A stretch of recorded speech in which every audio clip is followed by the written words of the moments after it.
Sa video ni Amanda Todd sa YouTube, inilarawan niya ang matinding depresyon. Naging tampulan siya ng panlalait matapos kumalat sa internet ang larawan ng kanyang dibdib. Hindi ito nakayanan ni Amanda at nagbigti siya.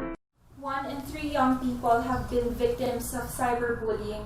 Ito ba ang lipunang kalalakihan ng ating mga anak? A society where being cruel is acceptable? As your closing message, what can we do to curb cyberbullying? Is social media exposure of our youth the cause of this? What can be done kaya to address cyberbullying identified as the leading cause of depression and suicide among the youth? We can start with you, Professor Gonzalez. Well, for my part, I guess the best way for us to address the problem of cyberbullying is really to educate our social media users, because all these problems coming from social media is about it's about education. That's why importante na ma-promote natin sa ating mga kabataan, especially nowadays, yung konsepto ng media and information literacy. This concept is will teach the students, the kids, not only to use how to use our social media platforms, but also it's also important for them to understand the implications of using this communication tools or platforms, both the legal and ethical implications, so that they will be able to understand the how to effectively and responsibly use social media so as to avoid committing acts of cyberbullying. Very good message, sir.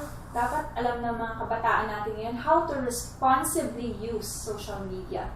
Let's go to you, Ms. Jen. Ano po ang closing message natin for our televiewers? Well, in my search for answers to your question, with my background in technology, I tried to look for it, for the answers sa technology, but it's not there. And as a policymaker, I tried to look for it sa laws that we have. Is there really just an insufficiency of law? While we do need an anti-cyberbullying law, is that really the cause of this rise? And so, given the statistics earlier, where the average Filipino spends, as you mentioned, 4 hours and 12 minutes in social media, and most of the users are the youth, in those 4 hours, you can't help but ask, where's the parent in all those 4 hours? And in our reported cases in the ICT, usually, as I mentioned earlier, the parent has no idea of what's happening to the cyberbullied kid.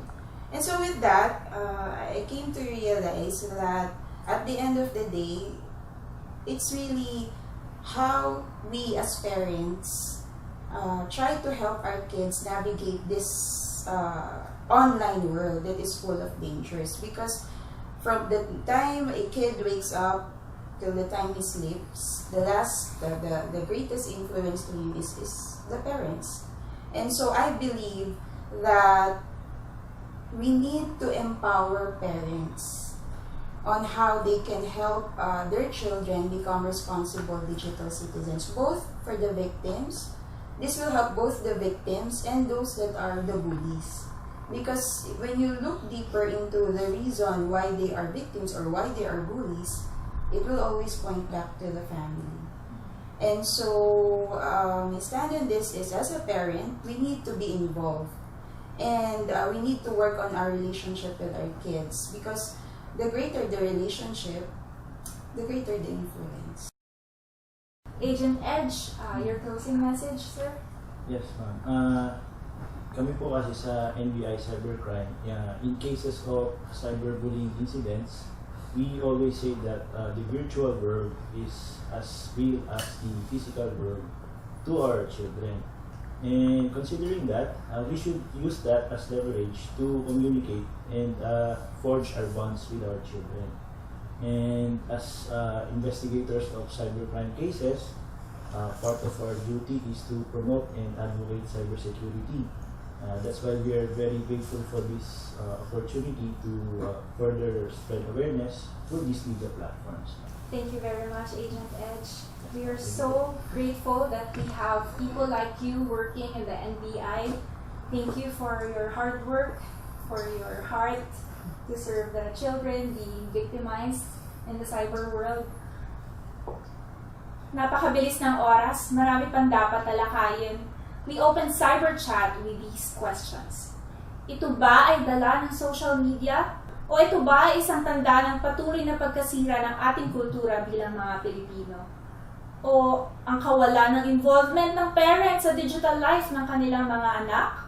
How do we take action ourselves and be part of the solution to this problem? Hindi masasagot ang mga katanungan na ito ngayon, kailangan ng mas malalim na pagsusuri. Kasama kayong mga manonood. Join us in the succeeding episodes of CyberChat. Sama-sama po nating sagutin ang mga katanungang ito. Sa pamamagitan ninyong lahat ay mabibigyan ng solusyon ang problemang ito. Alone we can do so little, but together we can do so much. Kaya huwag po kayong bibitiw sa pagtutok sa CyberChat dito sa TV Maria. Patuloy nating labanan ang online sexual abuse and exploitation of children at cyberbullying. Be a cyber guardian.